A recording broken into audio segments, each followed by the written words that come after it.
How authentic do you dare to show up for others? Let me repeat that again.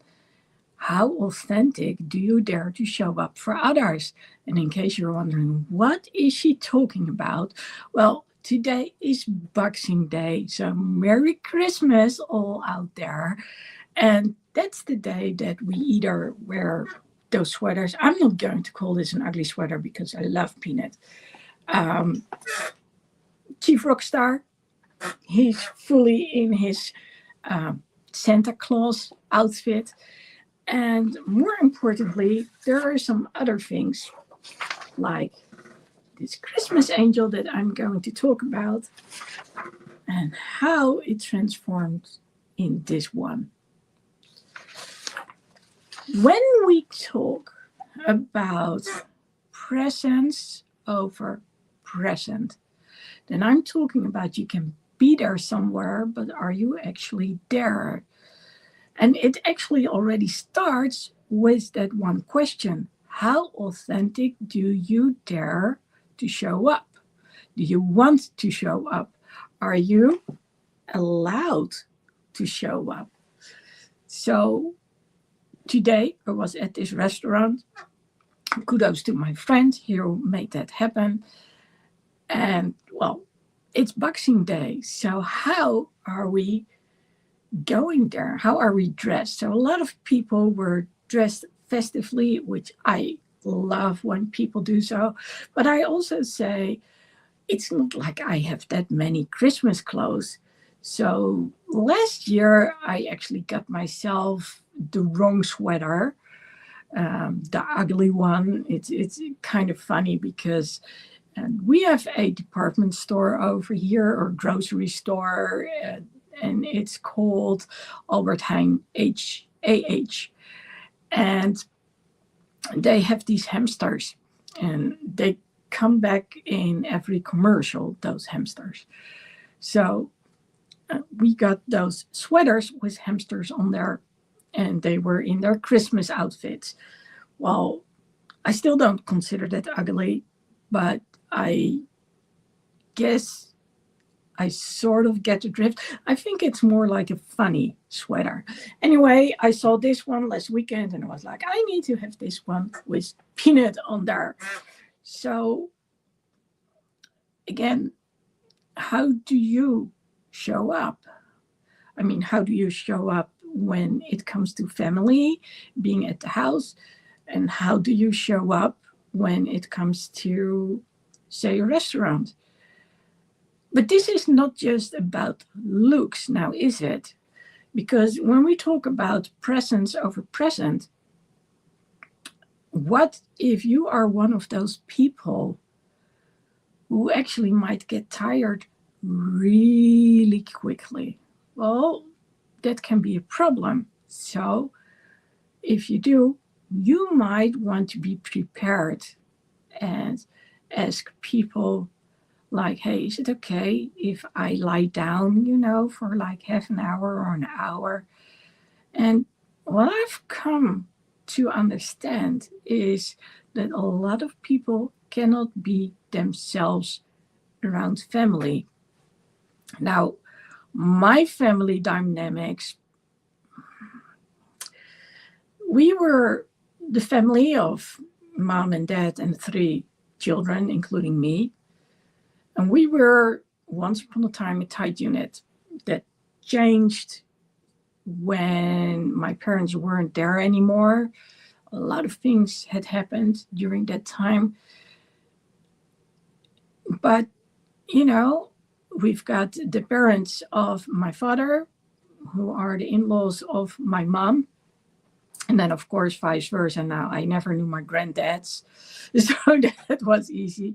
I only knew my grandmas. But there was always a high level of pretend when going there. Now, before I continue on, I have to say both my parents and, of course, their parents endured World War II. Where actually my grandparent on my dad's side, he lost his father during World War II. So times were different. And the same applied to how people perceived certain things. Now, when we would go to my dad's parents, there was always some tension. So, on one hand, especially my dad, but also my mom, loved being there with my aunt, as in the sister of my dad, and her daughter.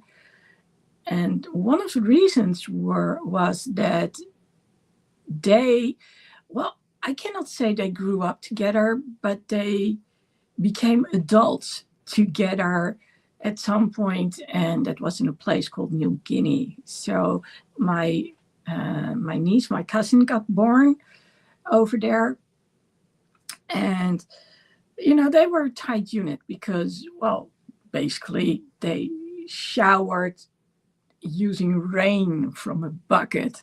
There was no warm water. Washing machine wasn't there yet. I'm sure, well, I actually don't think it was invented yet back then, but they had to do everything by hand. So this was a whole different vibe where they spent time together and it bonded them. Now, the difference with their mom, and well, actually, I should say their moms, was huge. So both moms, so my grandmothers, lived during a time that,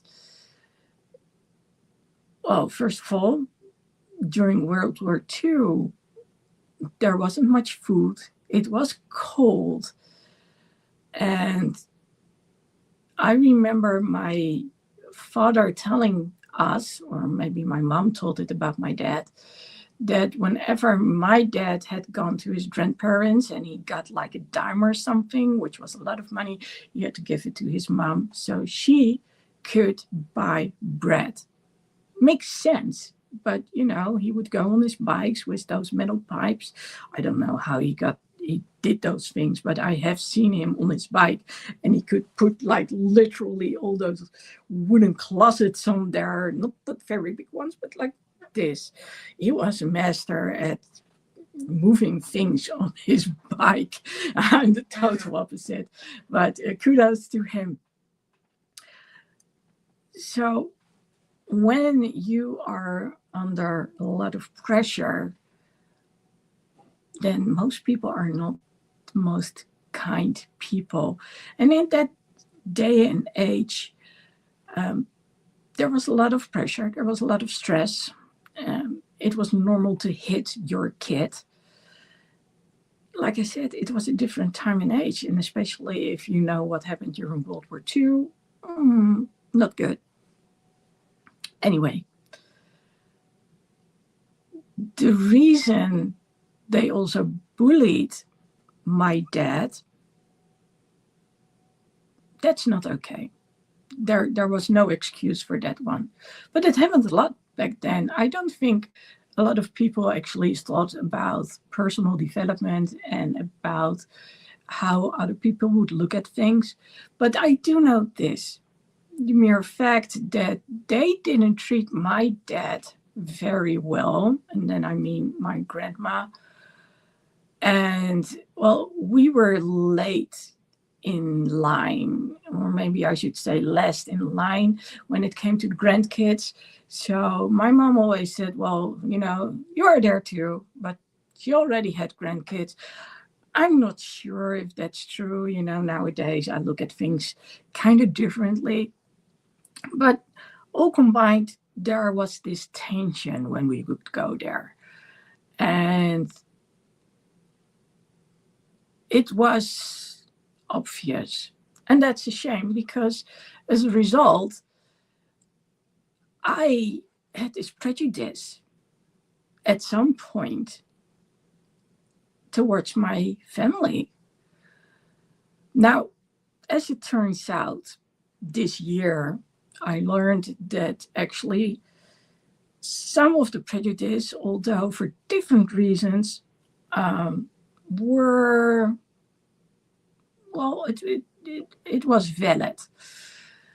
And my mom always said there was some sort of arrogance because they had a lot of money. And what I actually noticed, it was not so much, well, for me, about the presents and how they showed up, but it was the way they talked about certain things. So my nephew, he went to all these schools abroad, smart guy, so totally warranted. But it doesn't mean that you have to brag about it. So this summer, my cousin died, so his sister, and I realized why I hadn't gone there anymore. So the year before my aunt actually passed away, I'd seen her on her birthday prior, and I remember talking to my cousin, to my niece, and she said, why don't you have others do their lives on a time that works for you? I had my clients and other people tune in at times for me. Well, actually, she wasn't talking about clients, and it was like, okay, hang on.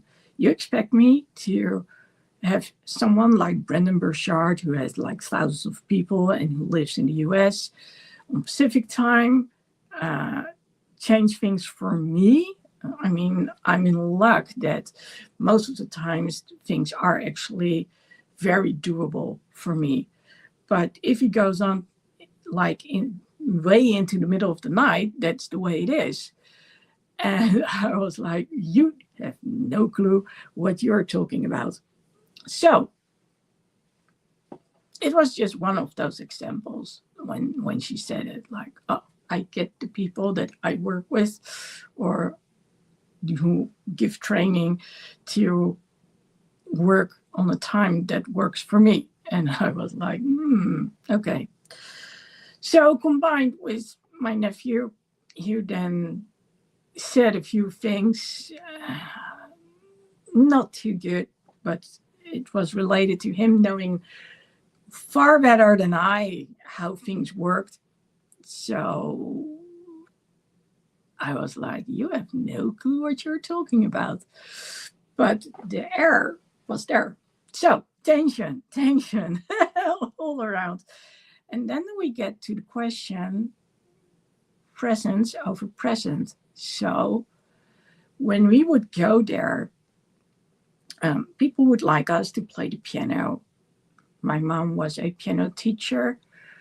And, well, I liked playing the piano with my mom, especially when we did Quatre-Mains. It was just fun. But the question, of course, was, how did others look at it? Were they like, oh, I cannot play that well, so kudos on you? Or was it like, I cannot play that well, but I heard you made a mistake, so we don't want that. We want people to be positive and to appreciate the effort. And when we talk about presence over present, I think that's what it is about effort. So how do you show up? And what have you done to do it the best way possible?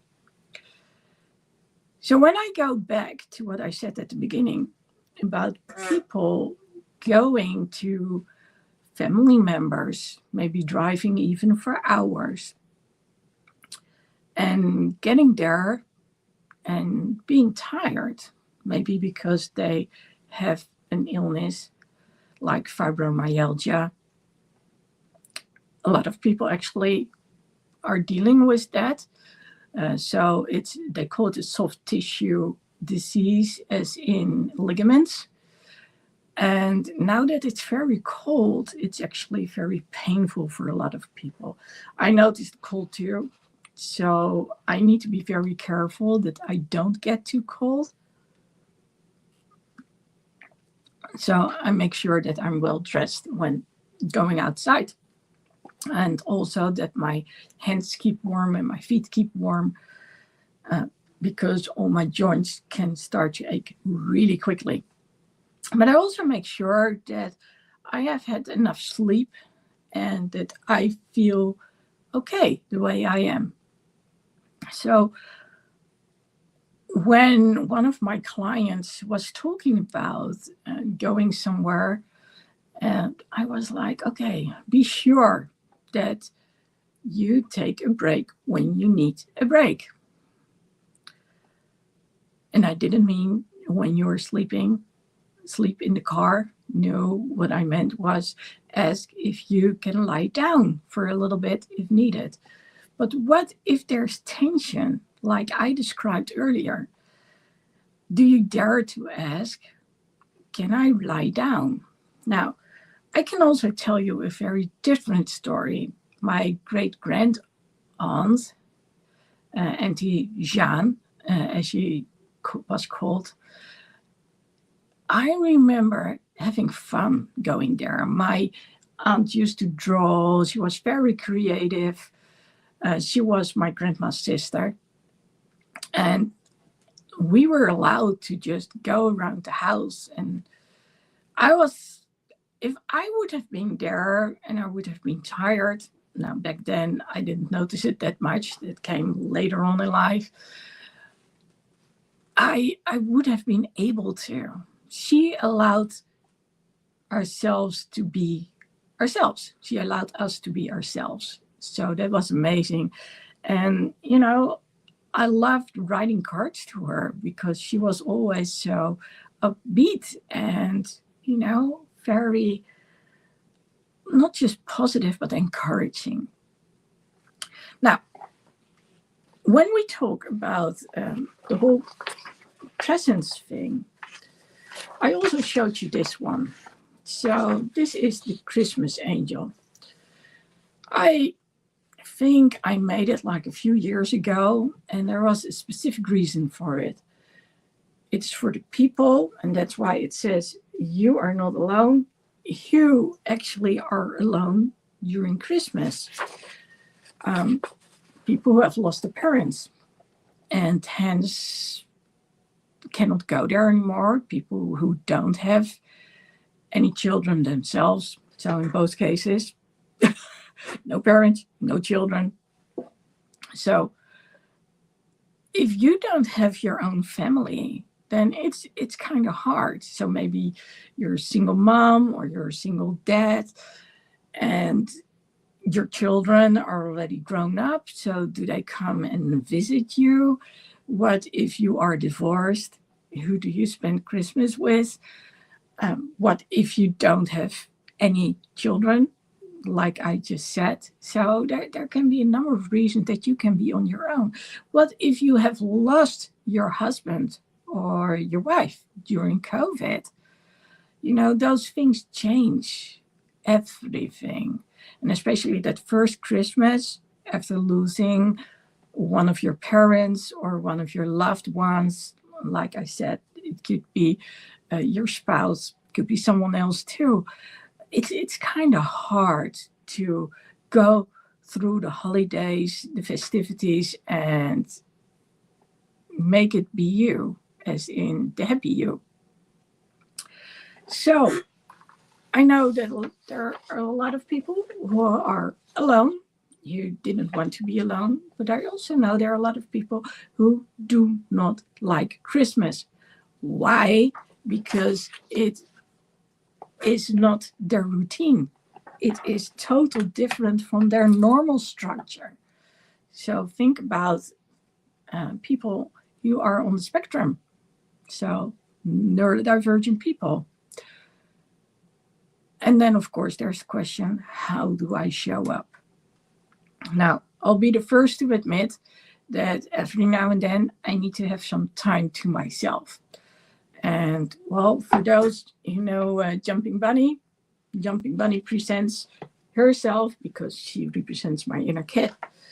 When I don't give in to those moments that I need some time to myself.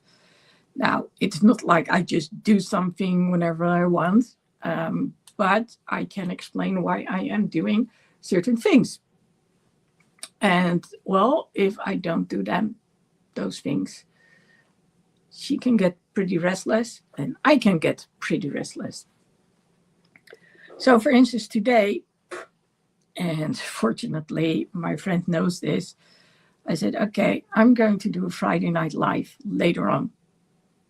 So, I want to do my 5 to Thrive and my Duolingo before midnight. And, well, I also want to prepare a little bit for later on. So, at some point, I was like, okay, I need to post something on Instagram that I'll be going live at a certain time. And I could tell that she didn't like it, but well, she's gotten used to me by now. And so she said, so what are you posting? I said, well, I'm posting when I'm going to go live because it's better to do it in advance than 5 minutes ahead of time.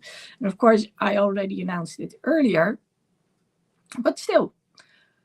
So she didn't say that much. I could tell that it was like, well, I know by now that if I don't agree, that's going to be a problem. So I posted it. I made it on the spot. I posted it. I showed it to her, and then I was good to go.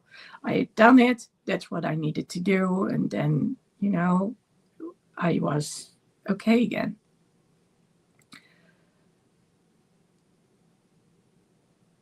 The previous days, I had been posting about the Xmas Angel as well. And I normally show this one. So this is the pimped version of me. Blue hair, in case you missed it. Of course, the Christmas hat and the wings, it says Merry Christmas. In the corner, that's a Christmas tree, actually. So it says, hugs, send some hugs. Hugs sent your way. It's sometimes a little difficult to write in when it's mirrored. But again, you are not alone. And then this is my signature. When I was thinking about sending this, originally when I was talking about this, I said it's like a coloring plate. Nice for your kids. Have them do something with it. But the last couple of days, I was looking at it differently. And I was like, okay, say that you want to send yourself a message. And you would use this. What would your Christmas angel look like when you sent it to yourself? Would it look like how I would send this? And for the record, I sent this to a lot of other people because, well, this is what I stand for. So that's the authentic me. But would you dare to actually do so? The question I started with. And I actually have a bit of a challenge for you. So you can get this if you go to Linktree. Then I think it's https :: I always forget what it's called, / Linktree, but then between the TR and the double E, there's / Lady Lexi Speaks Up. I think that's the link. Then you can download that Xmas Angel. And I want you to think about something. If you were to download that, so maybe there are still some people you haven't wished a Merry Christmas yet, or not yet a Happy New Year, then you can do this like in an instant, right? You can download it, you can, color it, use your iPad, whatever it is that you need, and send a little message. But again, if you would send one to yourself. So you would print one for you, and then you would print one or more for other people. How would they vary? So how do you interact with others? Now, for instance, I've got a lot of friends on Facebook, but there are a few friends out there that whenever I wish them a happy birthday, then you will see this. So literally it's a slash, an M, I think, and another slash the other to the opposite side. Why? Because we are metalheads. So depending on who I'm talking to, I might change my message a little bit. Now, when I go to concerts, I probably dress up a little bit different compared to when I would go to work. Now, nowadays, I don't really care anymore. I mean, I'm my own boss. And if you want to,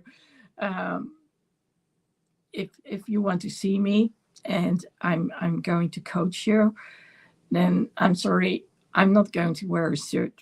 There's no reason for me whatsoever to do so. Now, back in the days when I was a trainer and I was still working for Pink Elephant, and later on I would go see clients, then yes, I would wear a suit. But, you know, somewhere down the line that would change depending on where I would work. But now I can choose for myself. So no reason for me to have you dress up or for me to dress up. I know what I know. I know what I'm good at. I'm good as a coach. So no reason whatsoever to make myself look any different. Now, when I did receive people over here locally, and when I still gave massages, so I've also been a therapist. I actually am still a therapist. It was easier to change into an outfit. So yes, I would have this Tai Chi outfit, like silk shirt, silk trousers. It was just easier to move around with, hence why they use it for Tai Chi. And later on, I got embroidered versions with dragons on there, which is kind of cool. So if you see how I showed up, it's very depending on where I would work and who I would work for, and of course what my role was. When I stopped doing that altogether and I went to see people, it didn't make any sense to be wearing a Tai Chi outfit unless I was at the fair, then I would stand out. So that would be a good thing, especially when I was talking to people. But apart from that, no, didn't need to do that anymore. So when I stopped the whole thing with the massages and everything, I got rid of most of the outfits except for the 3 with the dragons on there in blue, black, and red, because I still think they're so cool right up till now. Now, we are getting back to this one, right? So if you go from this one to that one, then, well, let's put it another way. Would you dare to walk around with blue hair? Now, I love the blue hair. There are multiple reasons for it. There are also people who say it's a statement. Well, it isn't a statement, not on my end. I just love the color blue. But again, do you dare to walk around with colored hair? And well, as you can see, I've got some tattoos in the form of stars on my face. Took me a while to get them, not because I didn't like them, because going live for a year on Instagram using the filter from Kat Von D, I knew I loved the stars. They looked good on me. And when her filter disappeared, I was like, I'm missing something. So that was the beginning of getting the stars on my face. I needed to be sure that I could still travel with stars on my face. And when I realized I could, I was good to go. Now, I'm not suggesting in any way or means that you need to dye your hair or have tattoos on your face or wherever. But I am suggesting that when it comes to clothes or how you want to be present, that you think about, hey, how do I show up? How do I want others to see me? Do I smile and say things that they like, but none of it is true? Do I go there because it's obligated? What's your reason? So, what's your reason for going somewhere? That's something to think about. Now, I'm going to take this one step further. So, say that you're not present somewhere, but you do want to send this. Now, here is a very specific message. You are not alone, #inclusion. But, there's a lot of space for your own message. So I wrote Merry Christmas here. This is my signature, Lady Lexi, on there. And when I was talking to someone earlier this week, we were talking about messages. And I was like, okay, so what kind of message do you want to send to your girlfriend? Because he was talking about having something special for his girlfriend. And I said, oh, if it's something special, then you need to write a card. And I already could hear him thinking, oh, I need to use ChatGPT. So I added, and don't use ChatGPT. Well, busted because he was going to use ChatGPT. But I don't know how to do it differently. And that's actually the second part of my message. Because what happens to writing from the heart? And, we made a little bit of fun. But truth to be told, when I grew up, there were no computers. Well, they were there, but I didn't know about them back then. I mean, there were mainframes out there, personal computers, not so much mobile phones. So we had typewriters, and that meant that we had to use those little strips with sort of like a white smudge on there. We called it Tipex, that's the brand. So then it would disappear and you could put something else on there. The same when it came to writing. So nowadays, if I write with this one, I use the back, which creates heat. And then the letter basically disappears. It's kind of funny because if I have something that's really hot and I put it on there, my letters disappear. Everything I've written is like, oh, where is it? And then I was like, oh yeah, someone said it's about generating heat. So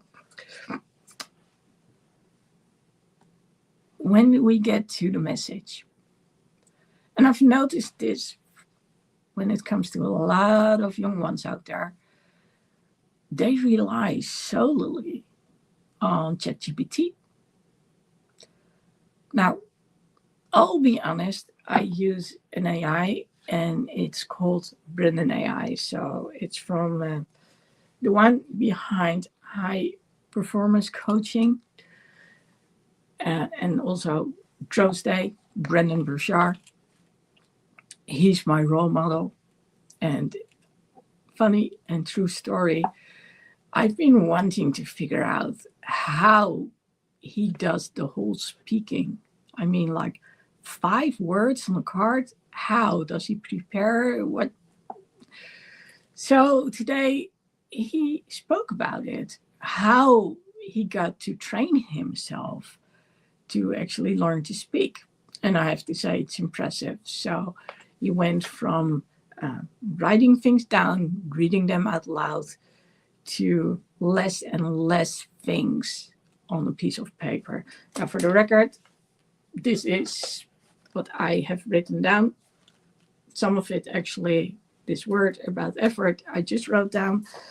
But that's about it. So for a while, I've been thinking about, okay, what is it that I want to get across? And I knew that I wanted to explain why the Christmas Angel is important for me. And I also knew that I had a little challenge connected to it, which is, of course, how do you send one to yourself? And which message would you send to yourself? And how would you send the same one to someone else? So with the same one, I mean this version. And how do you pimp it? Is it going to be like your version of this one? Or is it going to be some version which could be from anyone?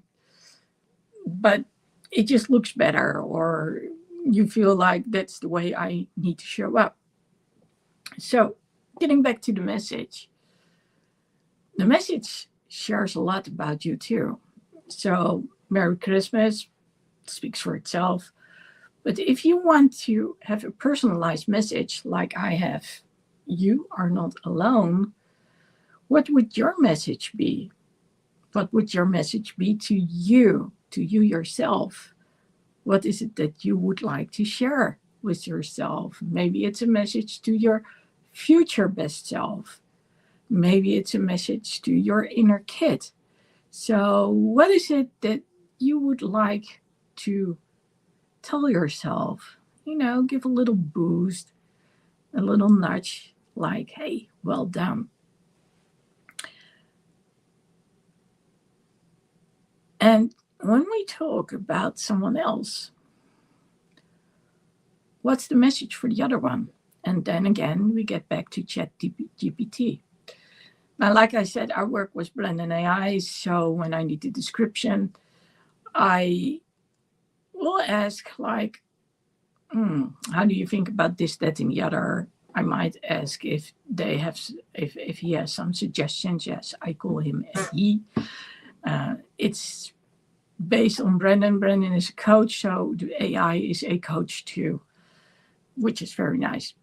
So it's not that distant. So, well, it's easier to refer to him as he. So I might ask for some keywords. I might actually put some ideas in there myself, see what we come up with, go a little back and forth. And quite often I might come up with a description and I'll say, okay, check it. So it's copy and paste ready for grammar, and don't de-fluff it. Now, in case you're wondering, de-fluff, what is he talking about? So when it comes to fluff, it's about things which are very normal for me, as in I like to use a lot of metaphors. So if I want to describe something, I might get into a number of details, not so much that I go into the specifics of one. Well, maybe actually I do.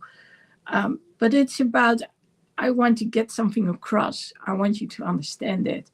And if you take out a lot of those little clues, then it becomes very generic. And if I want you to know why I deem something important, or who I want to include, or more better said, who I do not want to exclude, then, I can be very specific with my words. It's like, I want the right meaning, I want the right significance. And so I will ask Brendan AI, okay, can you check this for me? Did I write it down the way it should? And I remember that the first time around, things would just change. And I would say, this is not me. This is your human, Brendan, but it's not me. And I'm not going to use his words because this is about me. And then all the fluff, so all the extras would be taken out. And I said, you stripped me of my voice. I remember that those first times around, I was so upset about it. And I was like, I'm done. I'm not going to have you check anything anymore because, well, you dim my voice. So basically you dim my light. No, that's not what I was supposed to happen. And then I learned that it was about fluff. And nowadays I say, make it copy and paste ready. Don't defluff it. I don't actually have to say it. He will say to me, no defluffing going on. Good on you. So when you were to write a message and you wouldn't be certain, the question, of course, becomes, how can you be a bit more certain? I mean, I can get it that when you're talking about resume or anything, that you would ask ChatGPT to help you out. Just like I might ask for some pointers when it comes to the description, just to get some ideas. It doesn't mean I have to use it. Usually I change a thing or two. Well, maybe half of it or even more, depends. And then I'll have it checked again. But when it comes to message from the heart, so to someone special, and well, if you send cards, why do you do it? And then we get back over present. Is it because you want there to be a card, or do you want there to be a meaningful card? So is it because it's obligated to send cards or not? Now, over here in the Netherlands, we have these stamps, and they're called Christmas stamps. So growing up, again, there was no internet. So it made sense that you wrote cards to other people and you would send them out. But, you know, with the internet, people start sending one another text messages, but something else happened too. And that was the Christmas stamps would become immensely expensive. And nowadays, even though I do like to write Christmas cards, I hardly do it anymore. I just don't. And when I send someone a card, I want it to be meaningful. So when I asked the guy who said he was going to write a card because he had something special for his girlfriend, and I said, okay, so he asked me, how do I do it? Basically, if you throw something into ChatGPT or whatever it is that you're using, then you have to describe something in order to make it specific. So you already know what needs to be in the message.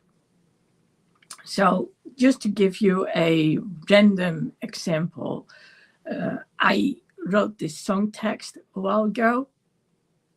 I still needed to pimp it, as in make sure that it was rhyming, but the overall structure, what I wanted to get across, the saying something and then the response, the echo, it was all there, and also the intensity would increase.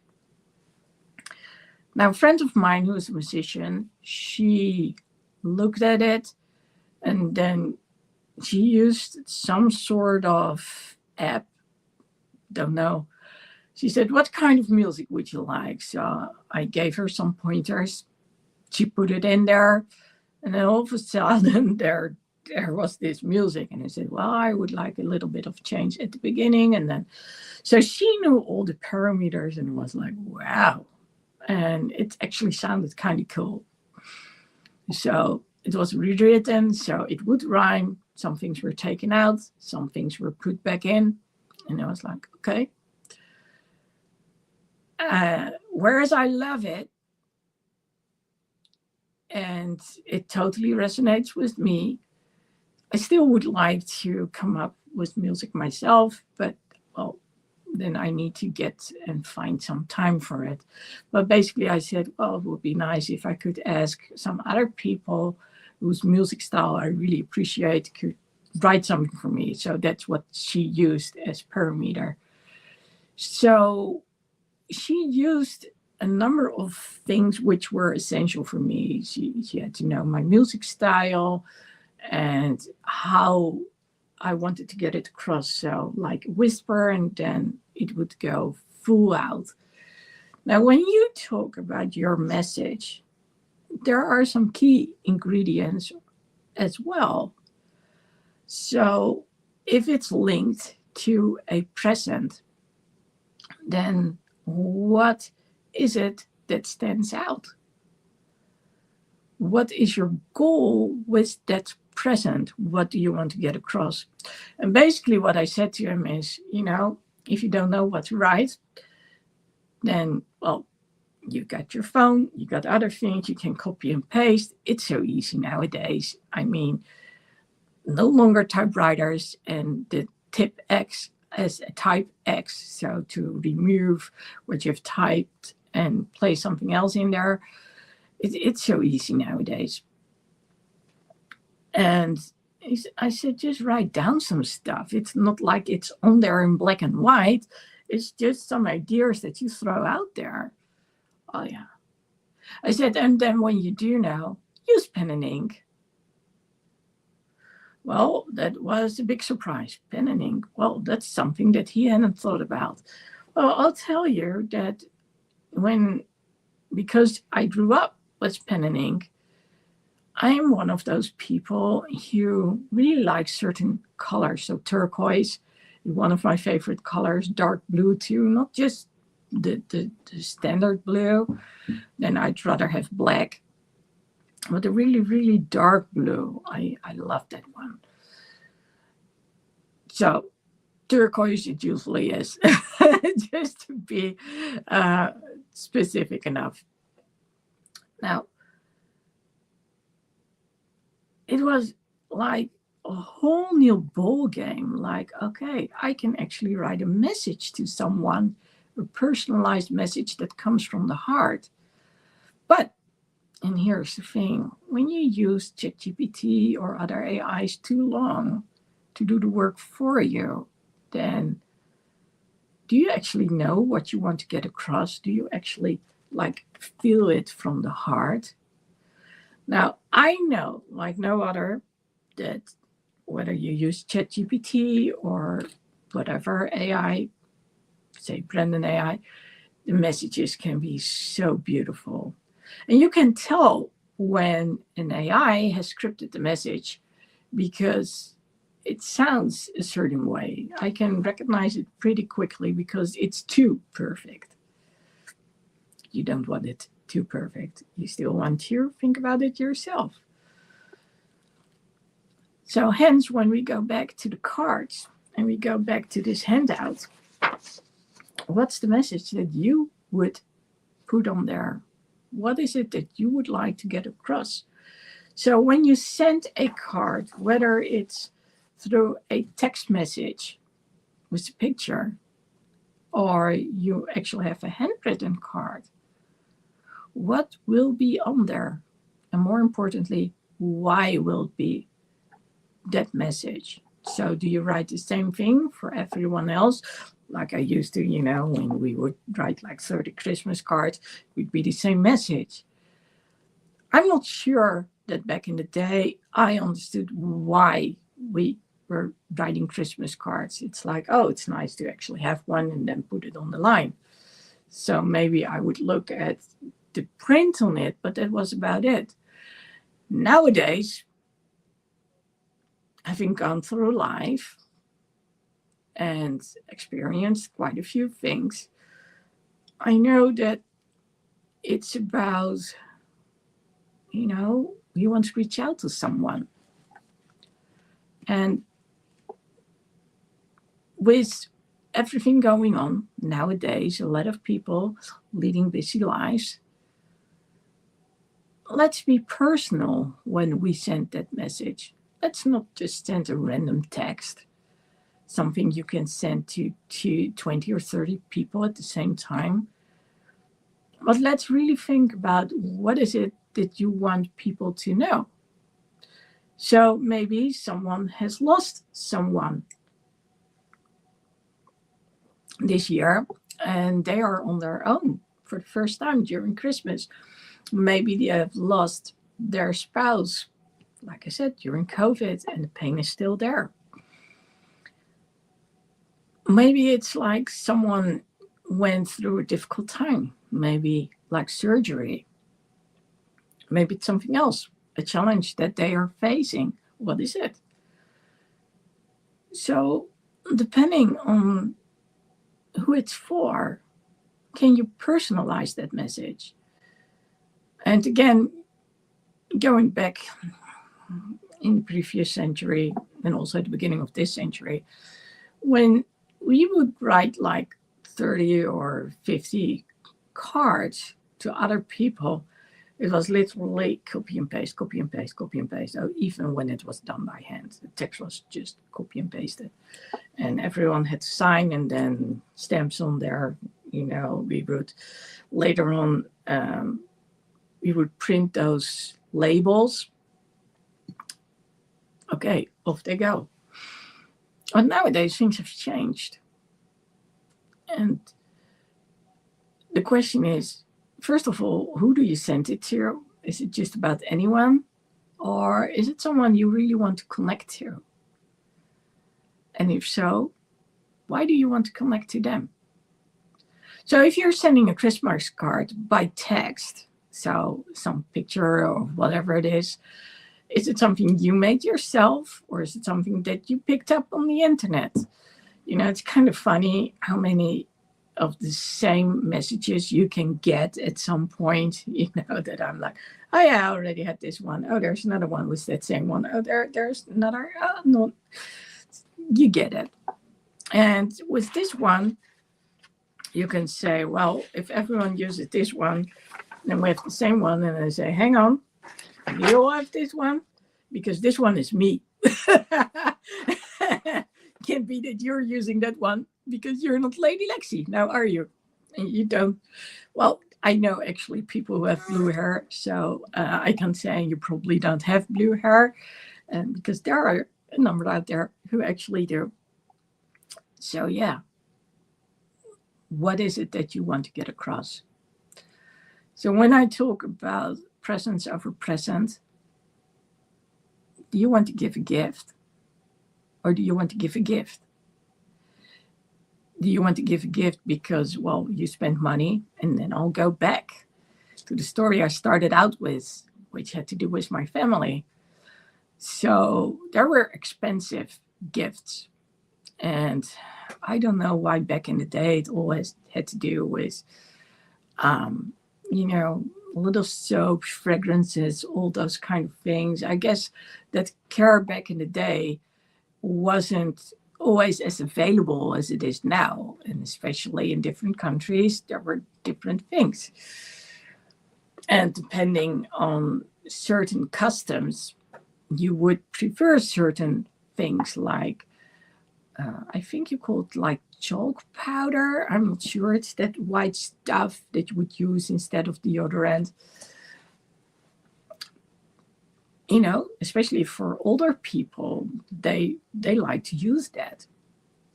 Now, when we get to gifts, sure, we can spend a lot of money, say, on an Apple gift card or an Amazon gift card or whatever it is. Maybe a game, computer game. But you can also come up with something else, which comes from you, which may not be a lot of money, but has a personal message to it. So which one do you prefer? When you're a kid, I can understand that you would like well, I wanted to say records, but well, vinyl's back. So I could say records or albums. I love to have anything related to music. So CDs, magazines was in the fields back then. Remember, no internet. Um, Nowadays, it's games from the computer, but that's also a temporary thing. So if we want something meaningful, something to last, what would it be? What would that gift look like? Now, I got this gift and it's kind of cool. It's a steam train and I have to tear down like little notes. It's like a calendar and then it's going to be like a 3D version. So I'm kind of curious what it's going to look like at the end of the year. So in a year, I'll tell you. But yes, that's something meaningful because she knows I love steam trains. So